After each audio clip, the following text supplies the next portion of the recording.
আজকে মহাপ্রভুর ভাবটি কেমন না শ্রীবাস গৃহ মধ্যে। ওমা আপনারা জানেন তো যে আমাদের মহাপ্রভু মানে নিমাই প্রতিদিন কার আগিনায় কীর্তন গাইত? কার আগিনায় কীর্তন গাইত? শ্রীবাসের আগিনায়। শ্রীবাসকে জানো মা? স্বর্গে একটা দেবতা আছে, এর কথা ওকে ওর কথা ওকে লাগিয়ে ভাজিয়ে বেড়ায়। কি নাম বলো তো? হ্যাঁ, তোমাদের পাড়ায় পাড়ায় আছে নাকি? না মানে এত তাড়াতাড়ি অ্যান্সারটা দিয়ে দিলে। সেই নারদমণি কলিযুগে হয়ে এসেছে ভক্ত শ্রীবাস। কেন না দিন রাত ওই বিনা যন্ত্রটা নিয়ে নারায়ণ নারায়ণ নারায়ণ নারায়ণ গাইতেন। তো ভগবান বলেছেন দিন রাত তুমি আমার নাম করো, তো যে নারায়ণের দিন রাত নাম করছো সেই নারায়ণই তোমার আগিনায় কলিযুগে কীর্তন গাইবে। তো দেবশ্রী নারদ হচ্ছে আমাদের কলিযুগে ভক্ত শ্রীবাস। ঘুমাবেন না এখনো? পাতে বেগনি শাক পড়েনি, আর ঘুমিয়ে গেলে হবে? চাটনি মিষ্টি পাপড় অনেক কিছু বাকি আছে, মুশকিল হয়ে যাবে। একদম ঢুলবেন না, ঘুমাবেন না, একটা পর্যন্ত একটু জেগে থাকুন, তারপর ছুটি দিয়ে দেবো। এবারে দেখুন সেই ভক্ত শ্রীবাসের আগিনাতে আজকে কীর্তন করে মহাপ্রভু আমার নিজে নিজের পাটা ধরে কাঁদছে। হ্যাঁ গো মা, আমি যার বাড়িতে আছি তার বাড়িতে ধরুন আপনারা দেখা করতে গেছেন, হয় না অনেক সময় কীর্তনিয়ার সঙ্গে দেখা করতে যায়। এবারে ধরুন দেখা করতে গিয়েছেন, দেখা করতে গিয়ে দেখলেন কি আমি আমার নিজের পাটা ধরে ধরেই কাঁদছি। আপনারা বলবেন বাবা কীর্তনিয়াকে দেখতে গেছিলাম গো, গিয়ে দেখলাম নিজে নিজের পাটা ধরে ধরে কাঁদছে, নিশ্চয়ই পাগল আছে, কি যে কমিটি কাকে বুকিং করে নিয়ে এসছে কে জানে। আপনারা বলবেন আমি পাগল হয়েছি, আমার মাথা ঠিক নেই। কিন্তু যারা আমার সঙ্গে সব সময় থাকে, এরা তো আমার সঙ্গে সব সময় থাকে, যতটা না সংসারে থাকে ততটা সময় এরা আমার সঙ্গে বেশি সময় থাকে। তাহলে এরা নিশ্চয়ই আমাকে পাগল বলবে না, এরা নিশ্চয়ই বুঝতে পারবে যে আমি পাটা ধরে কেন কাঁদছি। তো আজকে যখন নিমাই নিজের চরণটা ধরে কাঁদছে তখন কেউ বুঝুক না বুঝুক একজন বুঝেছে, কে জানেন? সে হচ্ছে গদাধর। গদাধর কে? গদাধর কে? গদাধর হলেন কলিযুগের রাধা রানী। কৃষ্ণকে কে বুঝতো? কৃষ্ণকে বুঝতো রাধা রানী। তেমন আজকে নিমাইকেও বুঝবে গদাধর।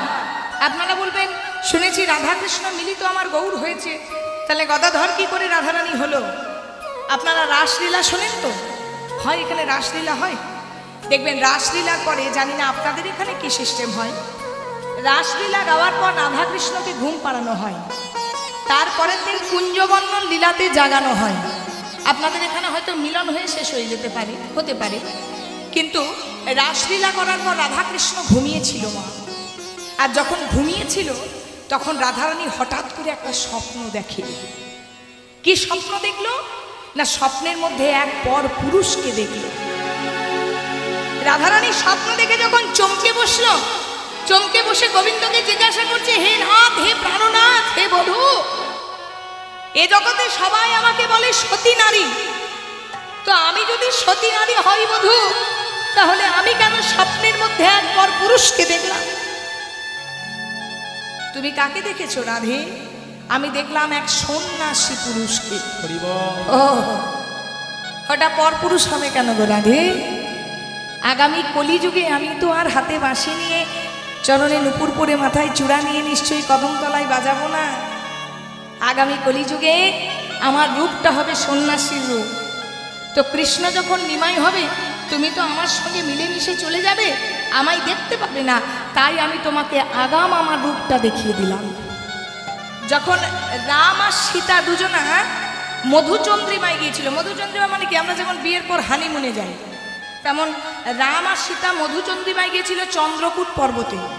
চন্দ্রকূট পর্বতে সীতাকে রামচন্দ্র দেখিয়েছিল কৃষ্ণ রূপ, বলেছিল প্রভু এই রূপটা কার? না এই রূপটা আগামী দাপর যুগে আমার রূপ।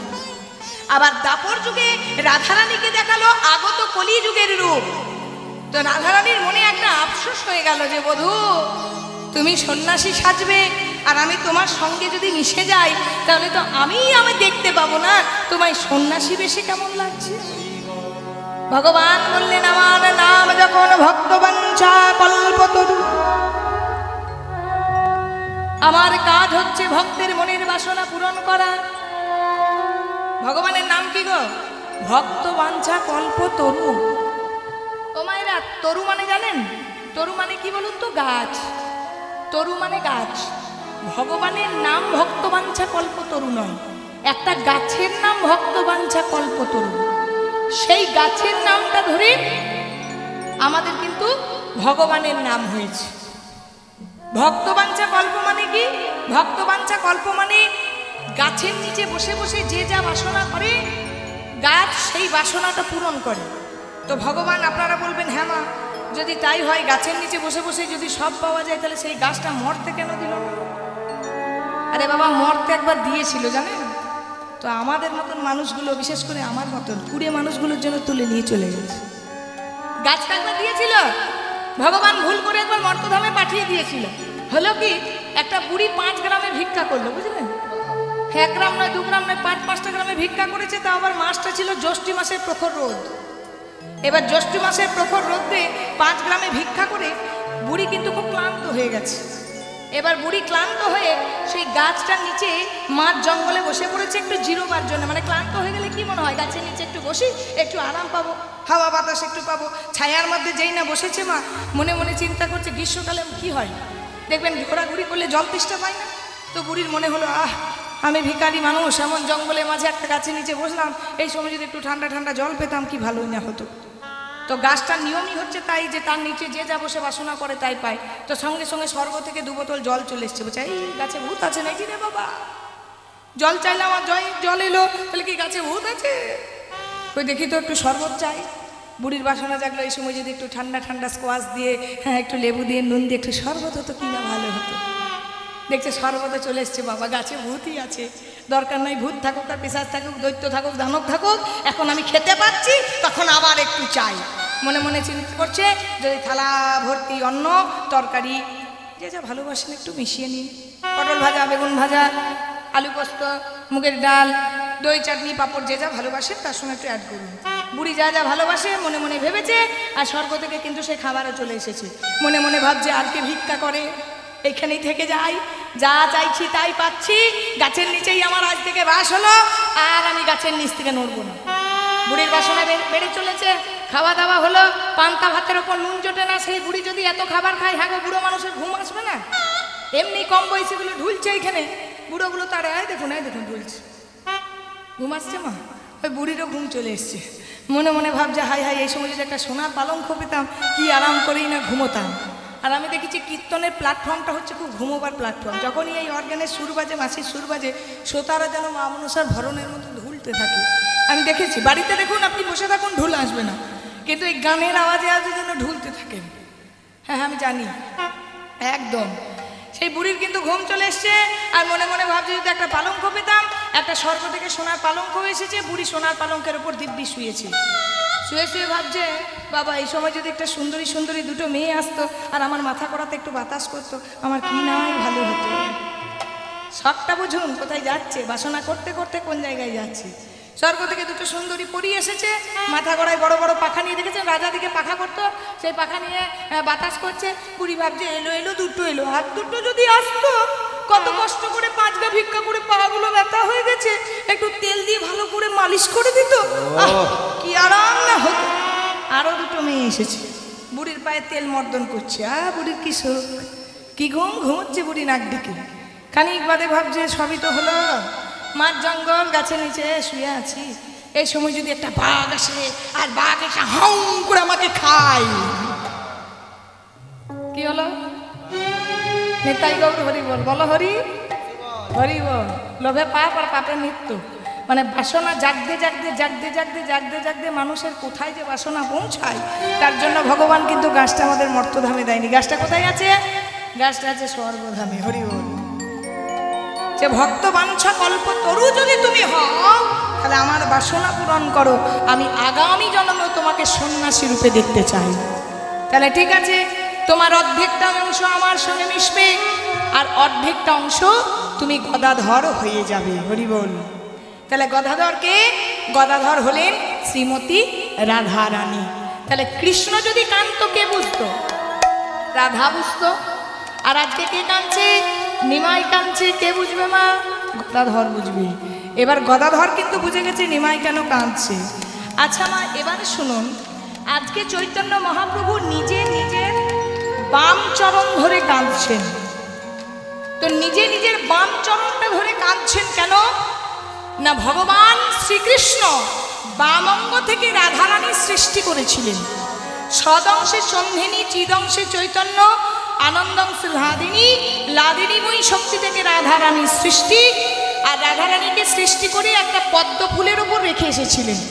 আর সেই পদ্ম ফুলটা কৃত্তিদা মানে রাধারানীর মা পুকুর থেকে তুলে এনে ছোট্ট কন্যাটিকে বড় করেছিলেন, যার নাম রাধারানী। তো গোবিন্দ নিজের বাম অঙ্গ থেকে যদি রাধারানীকে সৃষ্টি করে, তাহলে আজকে রাধারানীর চরণ ধরে কাঁদছে। বাম চরণ ধরে যদি নিমাই কাঁদে, তাহলে বাম দিকটা কার? বাম দিকটা কার? রাধারানীর। এইবার আপনাদেরকে বুঝতে হবে কোন লীলাতে ভগবান শ্রীকৃষ্ণ রাধার চরণ ধরে কেঁদেছিল। হরি বল। আজ এই আপনি করিয়া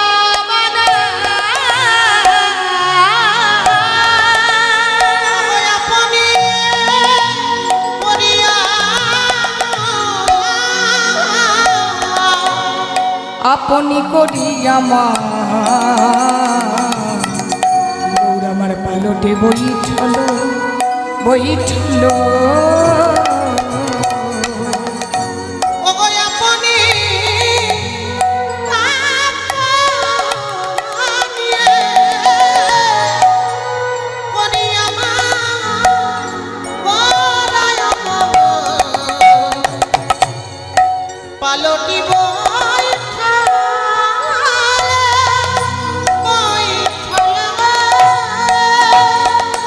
নিজ বাম পদ ধরে গৌরা মারে সাধিতে লাগিল লাগিল, বলে ক্ষমা করোরা আমায়, ক্ষমা করোরা আমায়, ক্ষমা করোরা আমায়, ক্ষমা করোরা রাধে বিনোদিনী ক্ষমা করোরা, রাধে বিনোদিনী ক্ষমা করোনায়, রাধে বিনোদিনী, রাধে বিনোদিনী ক্ষমা করোনা, রাধে বিনোদিনী ক্ষমা করোনা, রাধে বিনোদিনী ক্ষমা করোনা, রাধে বিনোদিনী ক্ষমা করোনা, রাধে বিনোদিনী ক্ষমা করোনা। নিজ মা পদ ধরে গৌরা রাগিল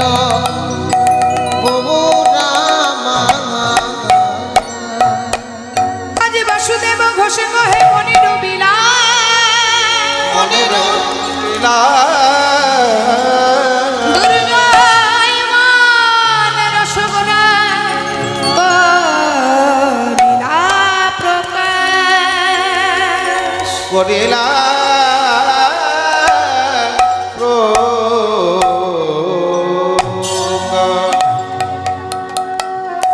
জানি। তাই এতক্ষণ গৌরচন্দ্রিকা সাধন করলাম। চলুন সবার মনকে একত্রিত করে মধুময় শ্রীধাম ধাম শ্রী শ্রী বৃন্দাবন ধাম নিয়ে যাব। আজকে মায়েরা, আজকে আমরা সাধন করব শ্রীমতী রাধা রানীর দুর্জয় মান। মানটির নাম হচ্ছে দুর্জয়। বাড়িতে মান অভিমান করেন তো, তবে কিন্তু লীলাটা বুঝবেন। মানে বাড়িতে রাগারাগি মারামারি ঠাসাঠাসি হয়, যেগুলোতে পাড়া প্রতিবেশী দরজা খুলে একটু উকি চুকি মারে, হ্যাঁ তাহলে বুঝতে পারবেন, নচেত কিন্তু বোঝা যাবে না এই লীলাটি। তো চলুন, আজকে শ্রীমতী রাধারানী মান করেছেন, আর গোবিন্দ 7টা উপায়ে মান ভাঙিয়েছেন। সেই পর্যায়টা আমরা আজকে আস্বাদন করব, যে মানটির নাম হচ্ছে দুর্জয় মান। তো চলুন আস্বাদন করি সেই দুর্জয় মান। তো চলুন সবাই মিলে একটু বৃন্দাবন যাই। তো যারা যারা বৃন্দাবন যাবেন না, একটু জোর করে উলুধ্বনি দেন তো মা, একটু শুনি।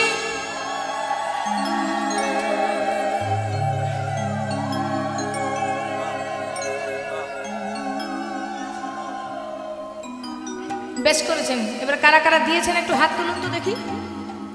কারা কারা উলুধ্বনি দিলেন একটু হাত তুলুন দেখি।